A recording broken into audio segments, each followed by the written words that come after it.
Bueno, pues buenas tardes. Tengo el gusto de presentar al primer conferenciante de la tarde, del primer día, la conferencia inaugural del profesor Richard Kagan, al que tengo que agradecer el estar aquí con nosotros tras cruzar el Atlántico en la noche de ayer, no, de antes de ayer, y llegar hasta aquí para este momento, ¿no? Para el momento que tenemos ahora mismo, ¿no?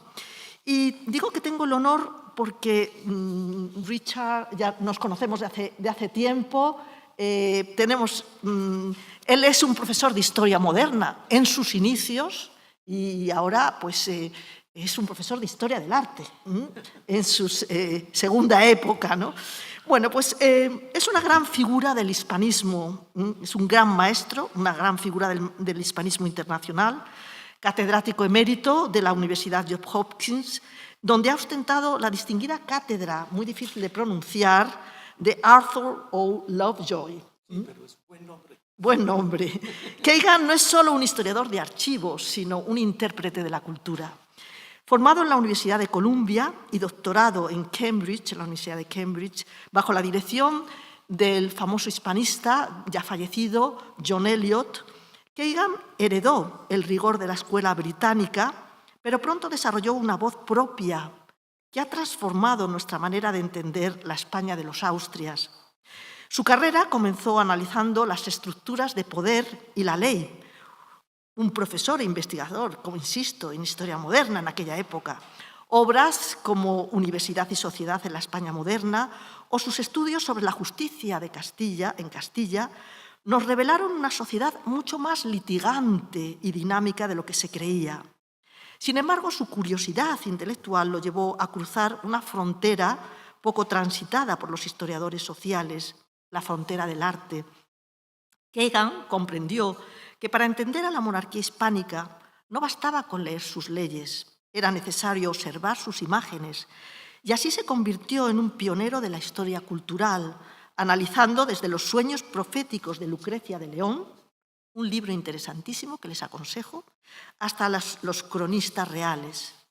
Es aquí donde emerge el Richard Kagan, según hoy aquí celebramos, el humanista visual.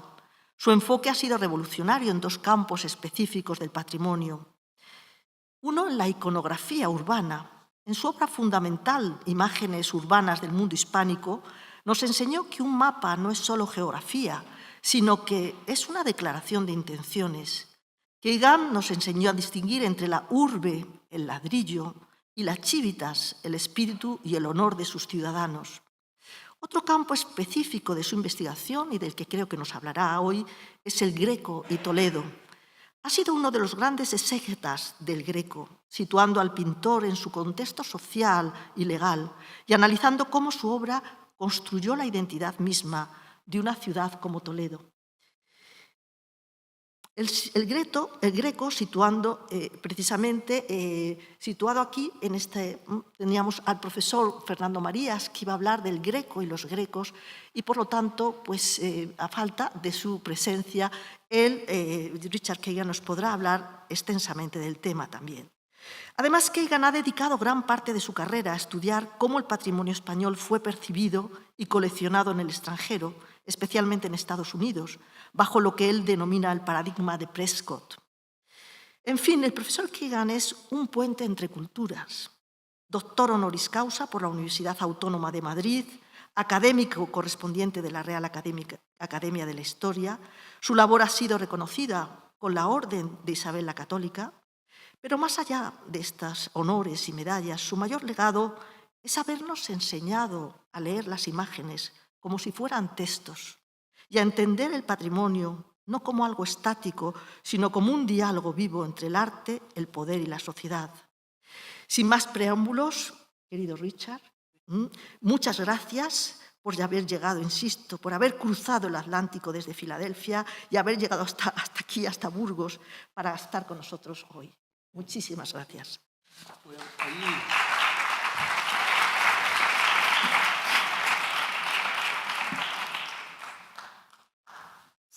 ¿Está vivo? ¿Sí? ¿Se puede oírme? Te agradezco mucho, Cristina, para esta introducción demasiado generoso y estoy muy agradecido a todas las entidades que han me ayudado a llegar aquí, la Fundación de Castilla y León, señor Zapatero, y también la Universidad de Burgos y hay otros aquí. Y muchas gracias a ustedes para asistir esta tarde. Estamos en un momento muy importante para historia y arte. Entonces voy a empezar, vamos a esperar que funcione. No, así está. En una carta dirigida al joven crítico de arte, se llama Bernard Berenson, en el mes de noviembre de 1887, esta señora, Isabella Stewart Gardner, una rica mundana coleccionista de Boston, anunció su intención de visitar España durante el curso de un viaje a Europa la primavera siguiente. En años previos, Gardner, una verdadera cosmopolita, aparte de viajar varias veces a Europa, también ha realizado otros a Egipto, al Oriente Medio, junto con Japón, China, Java y otras partes del sureste asiático. Sin embargo, el viaje a España representó algo nuevo. No está totalmente claro lo que la motivaba de realizar aquel viaje, aunque varias otras de sus amigas de Boston, entre esta señora, la artista Elizabeth Bott, todas pertenecientes al mismo círculo sociales de Gardner, habían realizado visitas recientes a este país. Seguramente ellas habían compartido con Gardner algo de sus experiencias aquí o ahí. Entonces, también al mismo tiempo, quizás más importante, era su amistad con John Singer Sargent, el pintor norteamericano, bien conocido por su interés en temas hispanos. Antes de encontrar Sargent por la primera vez en Londres en 1886, Gardner seguramente había visto su gran cuadro, El Jaleo, que colgaba en aquellos momentos en la casa de un pariente suya, en una casa ubicada en la misma calle, Beacon Street, en Boston, cerca de la casa de Gardner. La próxima vez que Gardner encontró a Sargent ocurrió en Boston, en el otoño de 87, cuando el artista, tocando el piano, participó en una presentación privada de la Sinfonía Española por el compositor francés Edouard Lalo, que Gardner había organizado en su casa para unos amigos, que no está mal. No tenemos noticia de la persona que eligió el programa musical del concierto, pero sirve como testimonio que ella tiene que algo de la cultura española ya figuraban en la imaginación de Gardner. Así, no se sorprende que a lo largo de los próximos días parece que Sargent trazó el itinerario que Gardner, junto con su marido, seguirían durante su próximo viaje a España, empezando el siguiente mes de marzo, es decir, 88. Aprovechándose del nuevo servicio de ferrocarril que conectaba París con Madrid, el itinerario incluyó una parada ¿dónde? Aquí. Y entonces estaba aquí unos días y tiene en su museo, en su casa, este álbum de recortes. Cada vez que paró en un sitio, sacó unas fotos o dibujos y también está en el libro. Todo está online. Después de Burgos, iba a Madrid, visitaba el Prado, a donde Gardner descubrió la obra de Velázquez junto con la de otros artistas españoles. Y después, Sevilla, ciudad que le encantó. Aquí tenemos, escribió: Sevilla es una maravilla. En su diario. En otra página, here one feels existence. Algo se puede traducir es aquí, se siente su entero ser. Frase que sugiere que la ciudad le ha cautivado su imaginación. Al mismo tiempo, una que le permitía experimentar un cierto sentido de libertad. No podemos estar seguros, pero parece que esta libertad facilitaba su decisión unas semanas después de comprar del merchante Jacobo López Cepero su primer cuadro pintado por un viejo maestro español. Este pequeño retrato, la Virgen de la Merced de Zurbarán. De hecho, este cuadro representó el primero que entró en la casa de Gardner. Antes había comprado solo libros y manuscritos italianos, los de Dante sobre todo, pero cuadros no. Entonces, un giro en su vida.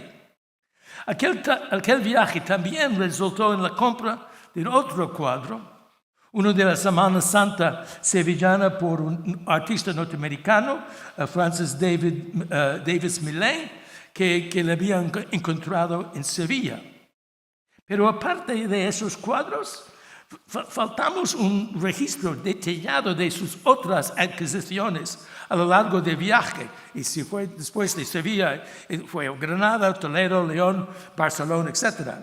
Pero en los años siguientes, aparte de comprar obras maestras de Tiziano, Rembrandt y Vermeer, Gardner añadió a su colección importantes cuadros españoles. El Bermejo, el retrato de Felipe IV por Velázquez y otro, el magnífico Zurbarán, el estudiante de Salamanca.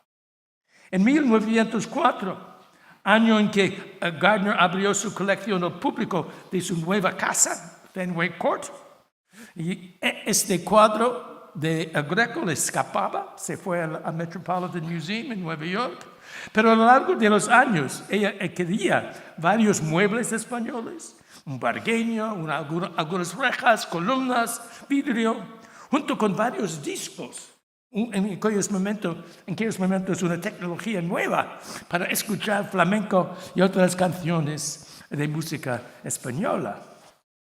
Y también añadió a su casa Fenway Park el claustro español, construido especialmente para el jaleo, y al lado construyó su capilla española, lleno de unos muebles. Y también el pequeño Zurbarán que ha comprado unas décadas antes. Ahora se destaca la calidad de las obras de arte que forman parte del Museo de Gardner. Pero es importante entender que su interés en el arte español no ocurrió en un vacío, en un vacuo. Justo lo contrario. Más bien formó parte de un fenómeno cultural mucho más amplio.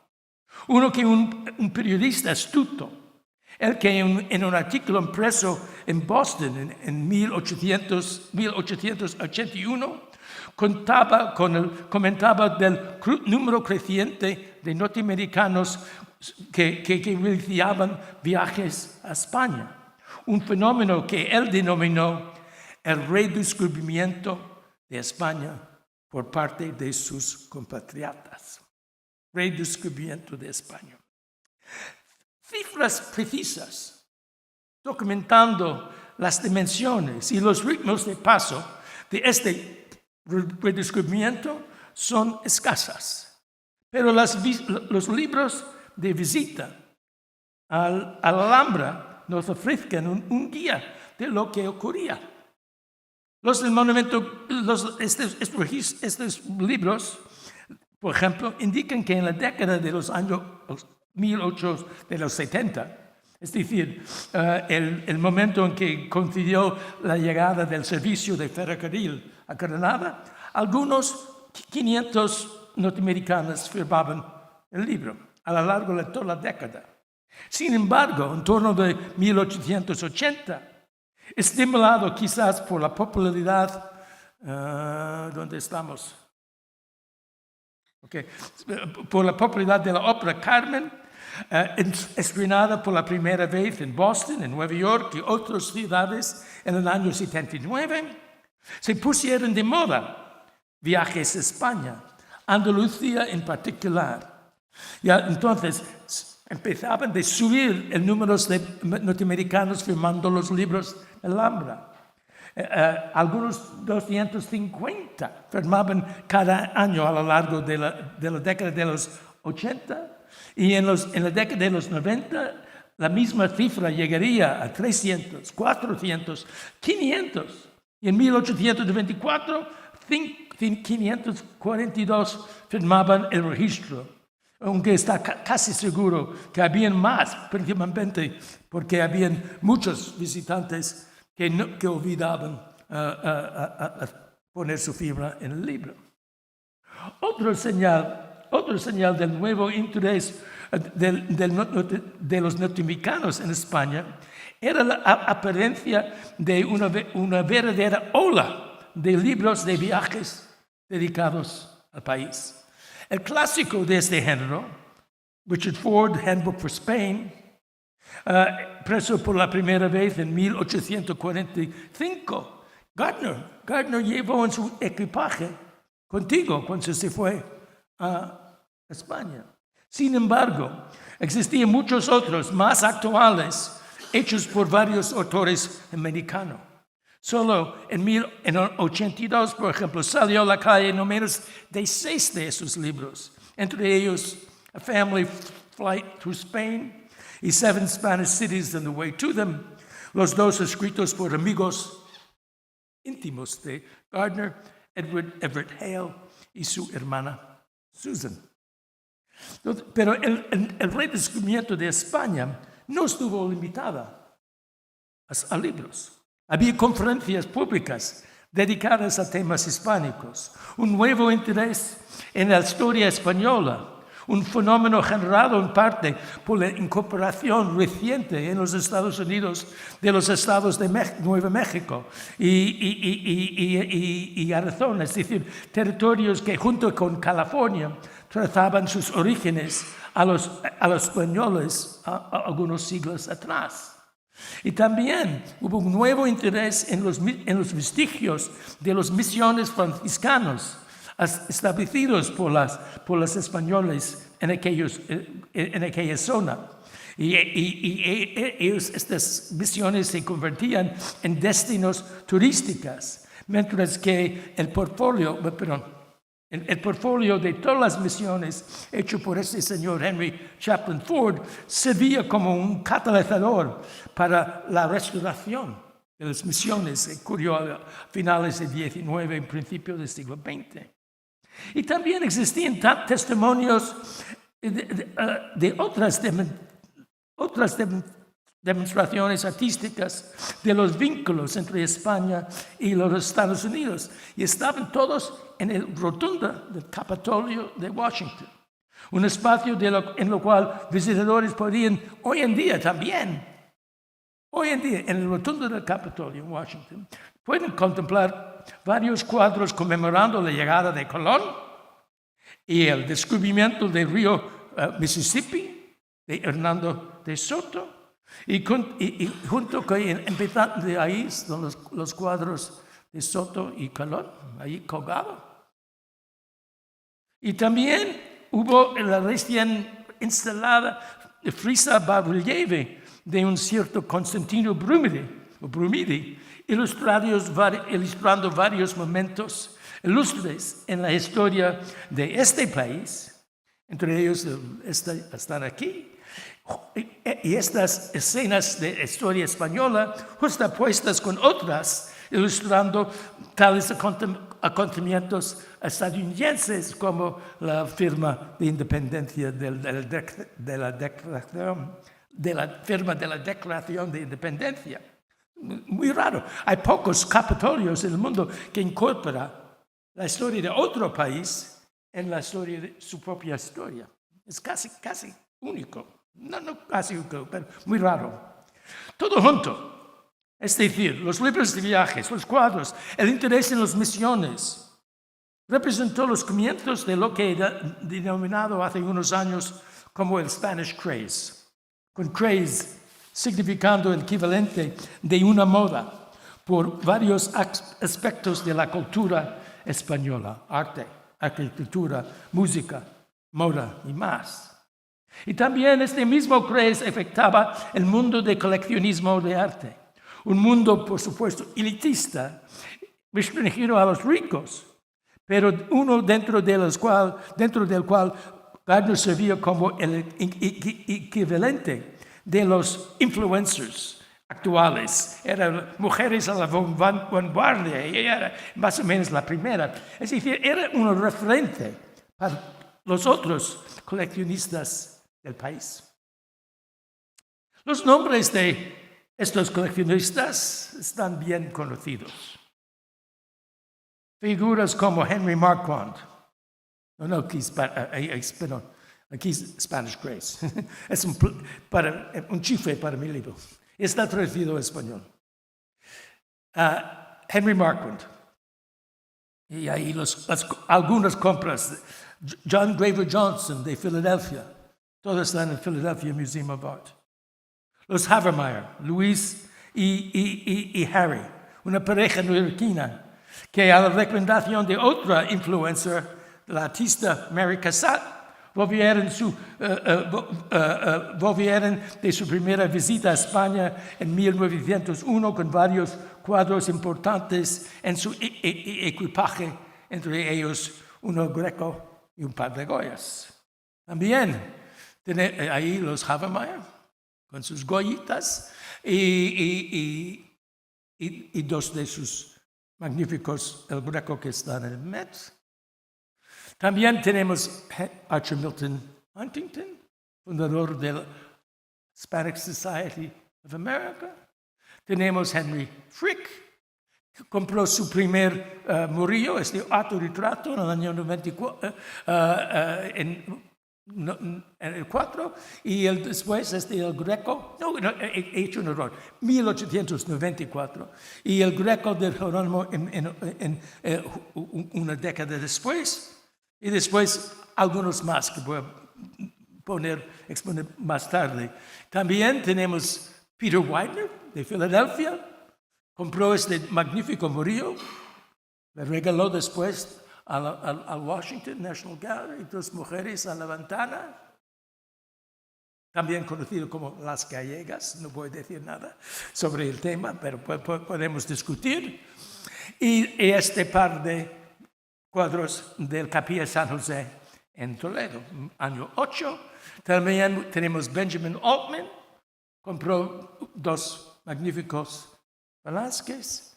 Tenemos George Blumenthal, que compró el patio de Vélez Blanco, actualmente instalado en el Met, en Nueva York.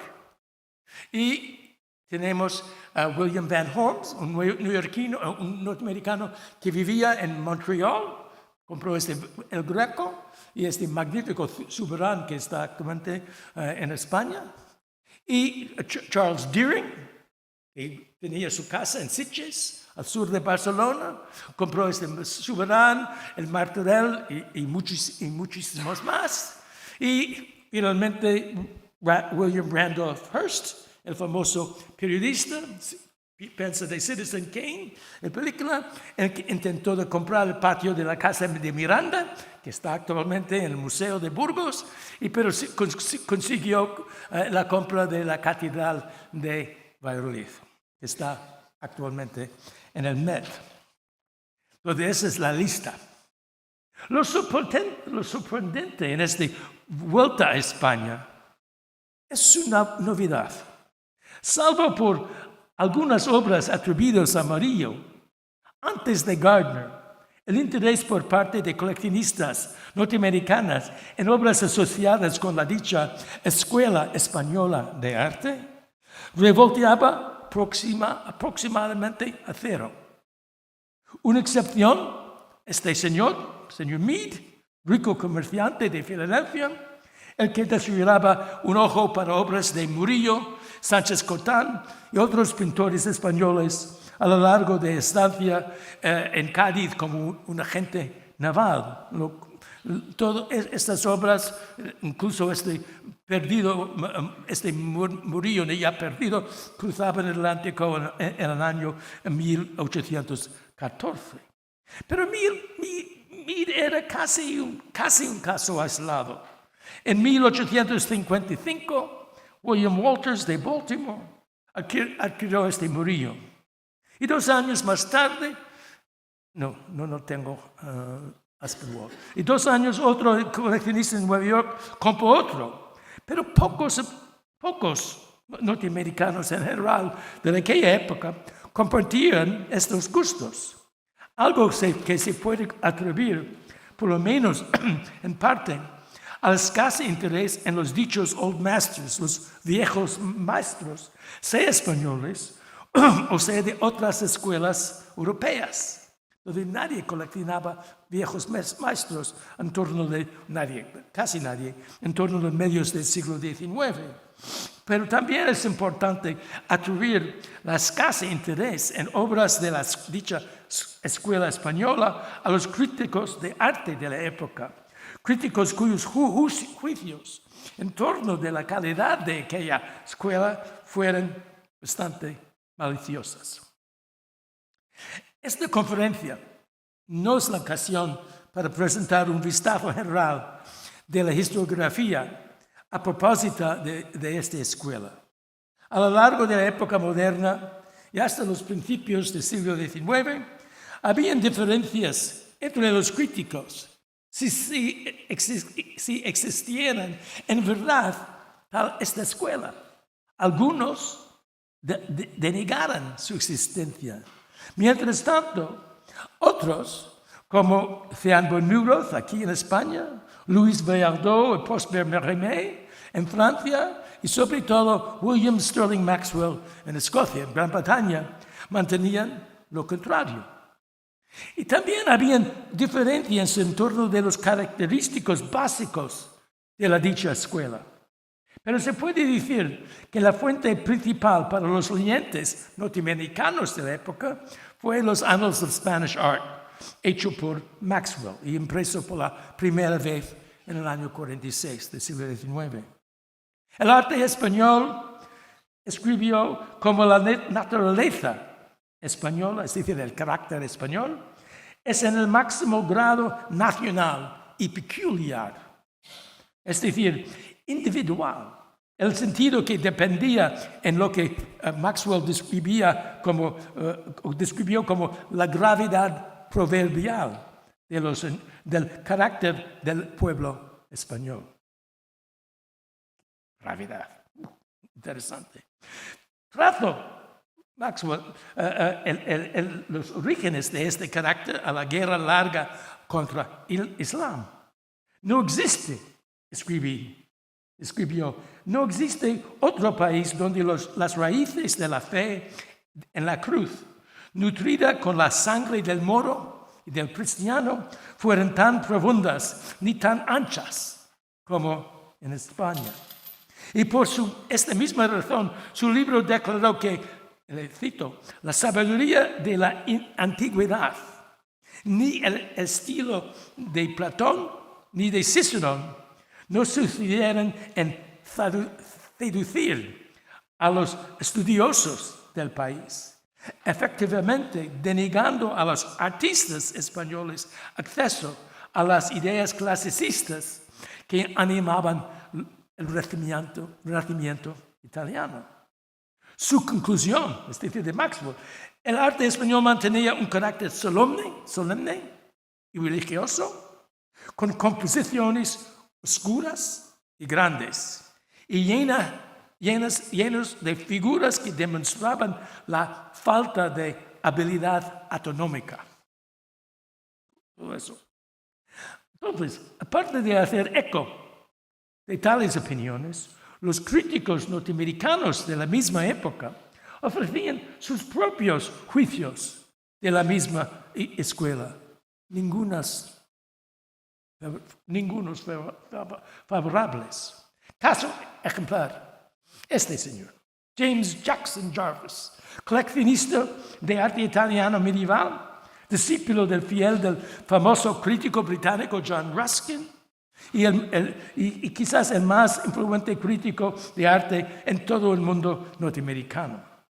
Siguiendo Ruskin, Jarvis mantenía que la escuela española estaba menos nacional que eclesiástica, es decir, católico. Por lo tanto, lo consideró un arte fanático, nacido de una religión alimentada por ultrajes contra los derechos de los hombres. También consideró la escuela española una que había sido estropeada por un cóctel mórbido de oscuridad, de tristeza, dolor, autoridad despótica y sacrificio innoble. Se sigue que Jarvis informó a sus oyentes que, le cito otra vez, no hemos de buscar lo poético ni lo imaginativo en el arte español. De otra mano, admitió que estas carencias explicaban la presencia en las obras de la dicha escuela de varios ejemplos de lo que llamaba tipos comunes y tipos realísticos, junto con un estilo tanto tosque como espléndido. Estilo tanto tosque como espléndido significa naturalismo en la época. Al mismo tiempo, Jarvis opinó que contenía las obras de la escuela española un colorido intenso, casi luminoso, junto con una cierta dignidad. Pero al final pensaba que la escuela manifestó una predilección de representar lo material en vez de lo intelectual. Y en total, a pesar de estas calidades, algunas calidades admirables, concluyó que, le cito, no es una escuela de valor ni de interés popular. Juicio muy duro. Pero podemos encontrar, es la cita, pero esas citas, podemos encontrar ideas parecidas entre los otros críticos de la época. Mira, por ejemplo, lo que ocurrió en Boston, año 74, cuando el Ateneo de aquella ciudad organizó una exposición de los cuadros, la mayoría de la escuela española, pertenecientes al duque de Montpensier. Gracias en parte a la novedad de una colección de cuadros viejos maestro, el público llegó en masas, miles, a la exposición. Pero los críticos tenían poco de decir en favor de los cuadros expuestos. Henry James, por ejemplo, el famoso novelista, escribió que en un periódico de Boston, le cito, la escuela española es, de todas las escuelas, la menos importante. Mientras tanto, otro crítico anónimo, seguramente Charles Eliot Norton, otro telefilo que estuvo nombrado estar el primer catedrático en la historia de arte de Harvard en el año 76, Norton opinó que España está en un siglo detrás de Italia en arquitectura, escultura y pintura y siempre inferior. Tampoco estuvo mucho más favorecido este señor, el primer catedrático en la historia de arte de la Universidad de Yale, nombrado en 1879. A su crédito, Hoppen realizó un viaje a España en la primavera de 88, al mismo tiempo de Gardner, y firmó el libro de visitas en la Alhambra en abril de aquel año. 4 años después, en un ensayo dedicado a Murillo, llamó atención a la exclusividad de la civilización española, subrayando el carácter no atractivo y monótono de la escuela española y el hecho que, le cito otra vez, nunca cogió la luz del Renacimiento y sufría por haber estado moldeado con rigidez por la Iglesia. Estas influencias se manifestaban en las paletas de sus artistas, en las que los colores, al estar mezclados con las de la escuela de la agonía negra de la Inquisición, fueron todos los colores frotados con fuego y con sangre. Murillo aparte, según Hoppen, esta paleta no resultaba o no producía más que lo que llamaba pinturas negras, como estas. De otra mano, Hoppen reconoció la originalidad, es palabra suya, de la escuela española, aludiendo específicamente al poder maravilloso que sus pinturas solían transmitir. Poder maravilloso, poder maravilloso. Hoppen no se molestaba en definir el carácter, la naturaleza de este poder. Pero es tentador pensar que este poder figuraba en el redescubrimiento del arte español por parte de Gardner y los otros coleccionistas norteamericanos que acabo de nombrar. Pero este poder, ¿de qué consistía? No estoy totalmente seguro. Pero creo que emanaba de los elementos que los críticos habían señalado. Entre ellos, la ausencia de elementos clásicos.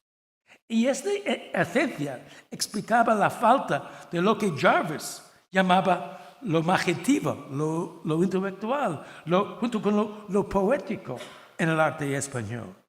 De otra mano, esta misma ausencia de los elementos clásicos cedían a los artistas una cierta medida, según Hoppen, una cierta libertad de expresarse en su propio manera.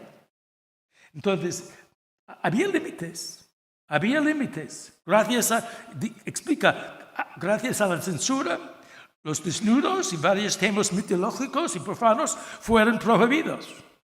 De otra mano, esta misma libertad permitía a los artistas españoles de representar otras clases de sujetos, entre ellos los tipos comunes y realísticos. Y también dotar a esta gente, esos tipos ordinarios, con una cierta medida de dignidad.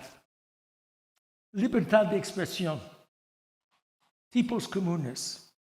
Estamos hablando aquí de lo que hoy en día definimos como naturalismo, un fenómeno artístico vinculado con el auge del modernismo en el curso del siglo XIX.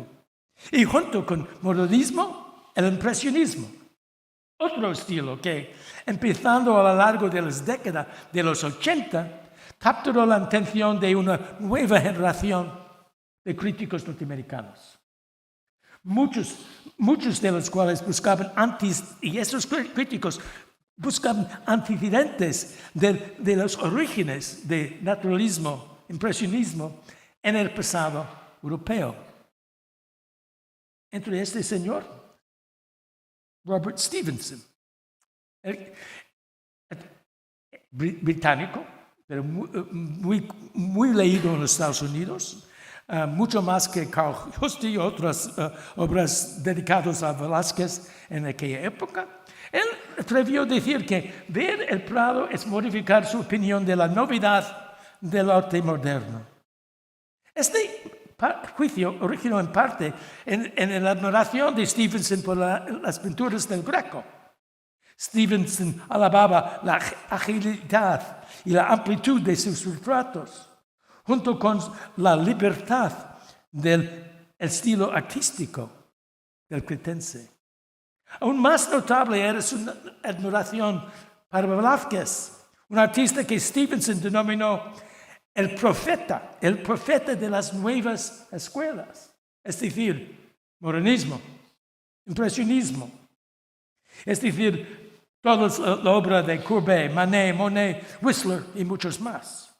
En su opinión, todos ellos debían muchos al grande impresionista español Diego de Velázquez. Libros de Stevenson no tardían en llevar la atención de otros críticos norteamericanos. Entre ellos este señor, el que llamó a Velázquez el primer de los impresionistas. Y otros decían lo mismo del Greco. Entre ellos Marie Cassatt, que la recomendó a sus amigos, los Habermayers. Fueron coleccionistas antes de Manet, de Degas. Si tengas, Luisina ha dicho, si tengas un Manet en la casa y un Degas, ¿y por qué un El Greco? Su mérito, es decir, el del Greco, explicaba Cassatt, es que estaba 2 siglos antes de su tiempo. Algo que explica por qué los pintores Manet, entre ellos, le admiraban. Y unos pocos años después, este crítico, Charles Caffin, un inglés habitando en Nueva York, diría lo mismo de Goya, subrayando su importancia, tanto por impresionismo como expresionismo, en uno de los primeros usos de aquel término en inglés. Tenemos que aprender más sobre la manera en que las ideas de los críticos entraban al mundo de los coleccionistas. Son parte. Pero me parece que una de las razones principales que motivó Gardner a adquirir su primer Zurbarán en el año 88, junto con otros 4 españoles, era su deseo de demostrar su propio sentido de libertad. Y ahí está, expresando su libertad, su originalidad. Es decir, de presentarse como una coleccionista, más bien una persona, aún una mujer, que estuvo totalmente al día con los últimos corrientes artísticos. Es decir, ser miembro de la vanguardia artística del momento. Y recuerde aquí que aparte de español, también Gardner fue coleccionista de obras de Courbet, Manet y Whistler. Creo que estas mismas ideas quedan al núcleo del denominado redescubrimiento de España por parte de otros coleccionistas de la época. Todos de los cuales, es curioso, que todos de los cuales también compraban obras de arte moderno. En Filadelfia, Johnson, algunas de sus obras. Y compró también magnífico Santiago Rusiñol. Tenemos también la colección Havermeyer, Boston, está en Nueva York. También Frick, el que justo ponían en sus galerías ejemplos de las nuevas escuelas, juntos de otras obras por el Greco, Velázquez y Zurbarán. Así, estos coleccionistas hicieron mucho de transformar lo que estaba anteriormente juzgado como una escuela atrasada, una escuela sin valor, en uno que era asociado con todo lo moderno, toda la actualidad, era de moda. Al mismo tiempo parece que se vinculaba esta misma escuela con tales ideas como individualismo, libertad de expresión, innovación. Es decir, ideas que muchos norteamericanos de aquella época, y algunos hoy en día también, ideas que los norteamericanos conectaban con los principios fundacionales de su propio país. Es decir, individualismo, libertad de expresión, innovación. También se puede encontrar estas mismas ideas en una cierta medida de autoidentificación por parte de los coleccionistas sí mismos. Recuerde que la mayoría de las personas que hemos visto en la pantalla, la mayoría fueron nuevos ricos. Gente que ha ganado su dinero en industria o en nuevas tecnologías, petróleo o lo que sea. Fueron self-made men y mujeres en parte de Gardner. Es decir, individuos que solían atribuir su propio éxito financiero, su propia riqueza a las ideas del liberalismo clásico. Una filosofía política que también elogiaba la importancia del individualismo y libertad personal. Hay pocas palabras que comprueban este vínculo entre el coleccionismo de arte español, el ansiado de autoexpresión personal entre Gardner y los otros coleccionistas que he discutido hoy. Pero creo que se puede descubrir algo de esta conexión en este retrato de Frick. El primero realizado después de su muerte en 1919. Este cuadro, creo yo, ofrece testimonio visual de la idea que estoy tratando de comunicar. Realizado por un cierto Sir John Gerald Kelly en el año 1925, se ve el coleccionista en la Galería del Oeste de su mansión neoyorquina. Está de pie, un puro en la mano, exudando un cierto sentido de logro personal. Era súper rico. Un tipo, se puede discutir, porque era un hombre duro, pero también él conocía que ha ganado muchísimo dinero a lo largo de su vida en la industria de acero. Está retratado al lado de una mesa cubierta con unos bronces. Y aún más importante, está enfrente de dos cuadros. El Felipe IV por Velázquez y el Vincenzo Anastasio por Greco. Y también no se puede verlo, hay un tercero, Goya estaba ahí, la Forja estaba ahí. Pero entonces, esta sección del Velázquez y del Greco es solamente un accidente por parte del retratista, es decir, señor Kelly, o representa algo de los sentimientos propios de Frick a propósito de la importancia de estos dos cuadros en su vida. ¿Fueron sus preferidos? No puedo estar 100% seguro, pero al contemplar este retrato, recuerdo, este cuadro me piensa pensar de lo que escribió Gardner cuando visitaba a Sevilla. Aquí se sienta existencia. Existencia en el sentido de encontrar su propio sentido de ser. ¿Dice lo mismo este retrato? Frick no habla, pero parece comunicarnos que estos cuadros, sus verdaderos trofeos, estos cuadros son míos. He ganado el dinero para comprarles. Son importantes y yo soy importante también. Son expresiones importantes de lo que he conseguido realizar a lo largo de mi vida. Estoy pensando esto. Yo creo que sí. Pienso que dice, por lo menos este es el mensaje que me dice este cuadro. Y con esto me paro. Muchas gracias.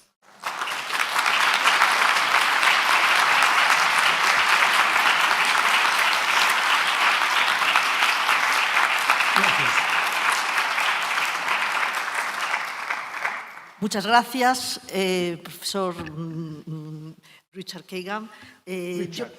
Richard. Una pregunta o dos antes de dar paso a las comunicaciones.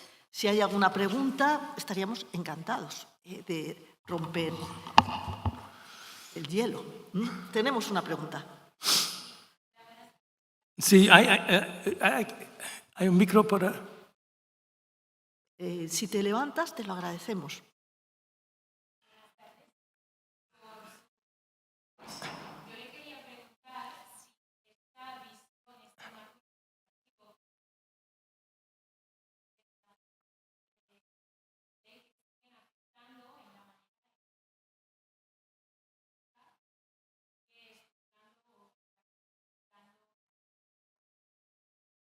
Hoy en día,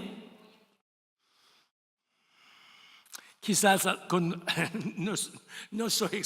no sé nada del mercado actual de arte, pero veo que hay muchos multimillonarios comprando cuadros de artistas importantes, pero para mí no tiene el mismo sentido el cambio radical que del arte italiano, por ejemplo, que estuvo muy a la moda, y de repente la escuela española entró.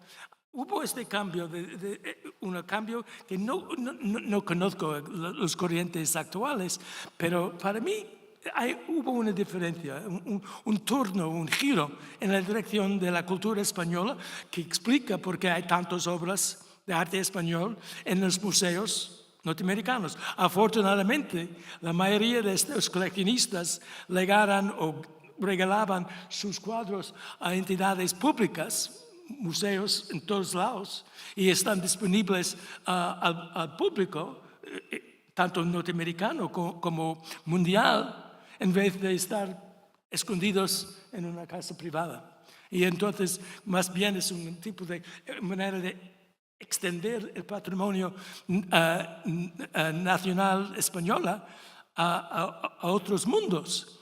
Y es exactamente que estoy más o menos, cuando digo eso, estoy pensando del Marqués de Vega Inclán, el que al mismo momento que estuvo montando la Casa de Toledo, del Greco en Toledo, estaba vendiendo cuadros por el Greco en los Estados Unidos. ¿Y por qué lo justificaban estas ventas? Porque sí me he dicho que al final hay miles y miles de norteamericanos, sur y norte, y ellos van a venir a España, invertir más. A España vamos a ganar más a largo plazo que tener los cuadros aquí.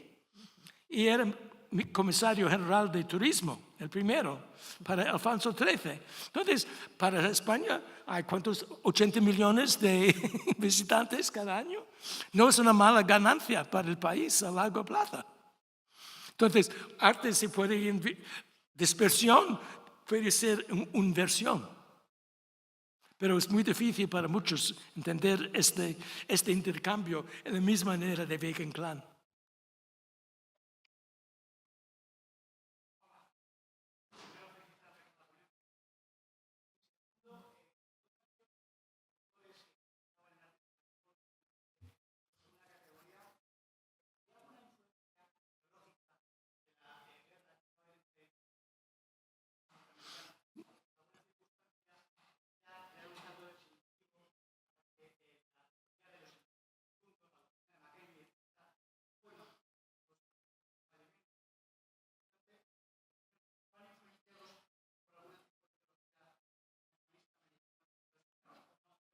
Sí, no entiendo. Sí.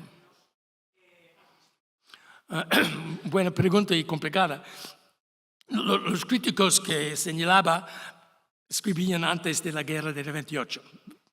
Pero es cierto que después de la guerra hubo gente, y el mejor ejemplo es Hearst. El Hearst, que intentó comprar Patio de Miranda y a través de Arthur Byrne desmanteló varios techos artesanales, una docena, y dos claustros de monasterios, de Sacramento y otro de norte. Y él pensaba que, mira, él estuvo en España justamente después de la guerra y dice que, mira, tengo miedo para el futuro de España. Es que no, hay tanta pobreza y la gente no cuida sus propias obras de arte. Es mejor mantenerlos aquí, en mi casa, en los es decir, en Estados Unidos, que arriesgar la destrucción de este patrimonio artístico tan importante. Entonces, él pensaba, él es algo único, pensaba de algo de rescatar este patrimonio que para él hubo riesgos políticos y económicos a este patrimonio en España. Y Huntington compartía algunas de estas ideas al montar el Hispanic Society of America, institución abierta al público en 8.